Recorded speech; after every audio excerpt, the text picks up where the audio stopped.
Assalamu alaikum. Peace be with all of you. My topic today is about the greatest person. Is it Christopher Columbus? No. Newton? No. Gandhi? No. Maradona? No. I'm gonna tell you. He is the Prophet Muhammad, peace be upon him. Why do you say Muhammad?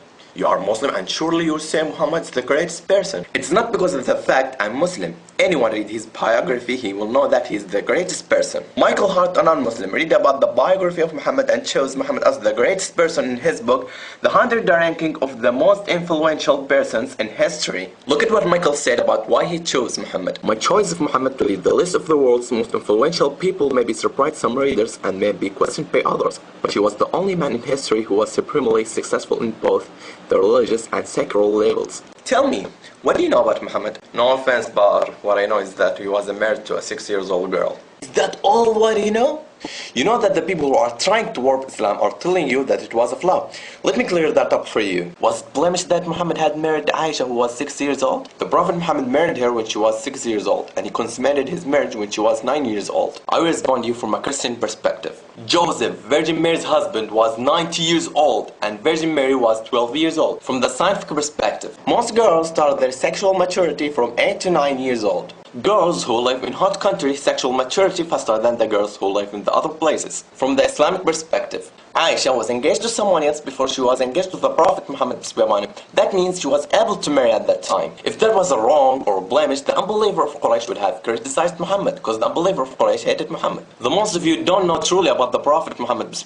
You just heard about Muhammad from those who tried to warp Islam and Muhammad as evil subjects. Did you hear about his mercy? Look at this example of his mercy. In the day of conquest of Mecca, the day of triumph for the Muslims, the Prophet Muhammad turned to an unbeliever of Quraysh and he said, "Oh Quraysh, what do you think of treatment that I should accord you?" And they said, "Noble brother and son of noble brother." Thus an unbeliever of Quraysh who killed his friends and tried to kill him and agonize his friends. And the Prophet Muhammad said, "No reproof against you this day. Go your way, you are free." What's the mercy?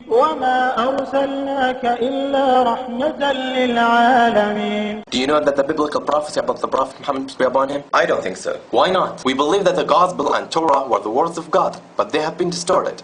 Look at what Allah said about this. الذين يتبعون الرسول النبي الأمي الذي يجدونه مكتوبا عندهم في التوراة والإنجيل.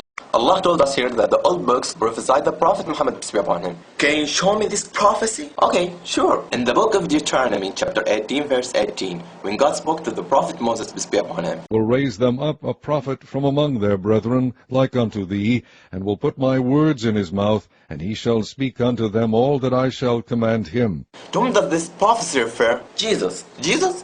Is Jesus like Moses? Prophet like Moses. According to you, Jesus is God, but Moses is not God. According to you, Jesus died for the sins of the world, but Moses did not die for that. According to you, Jesus went to the hell for 3 days, but Moses did not go there. So, Jesus is not like Moses. Now, we will see if Moses was like Muhammad or Jesus. Moses and Muhammad had a father and mother, but Jesus had only mother. Moses and Muhammad were born the normal natural course, but Jesus was created by a special miracle. Moses and Muhammad married and begotten children, but Jesus remained a bachelor all his life. So, Jesus is not like Moses, but Muhammad like Moses. Look at another prophecy in the book of John, chapter 16, verse 13. Howbeit when he, the Spirit of truth, is come, he will guide you into all truth.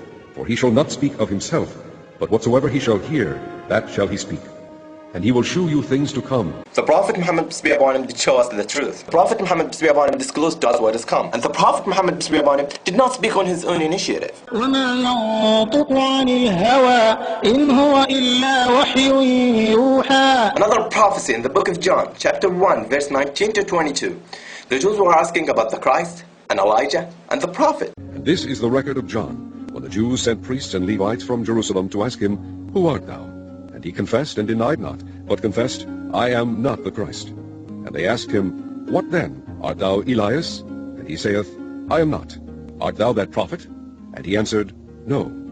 Then said they unto him, Who art thou? They were waiting for the Christ to come. We know that the Christ is Jesus. And they were waiting for Elijah to come. And we know Elijah. And they were waiting for the Prophet to come. But who is that Prophet? The Prophet is Muhammad, peace be upon him. That's what the Bible said about Muhammad. I bear witness that there is no God but Allah. And I bear witness that Muhammad is messenger of Allah. And I bear witness that Jesus is messenger of Allah. I hope you read more about the Prophet Muhammad, peace be upon him. If you want to know more about the Prophet Muhammad, peace be upon him, you can check this website, www.rasulullah.net. Peace be with all of you.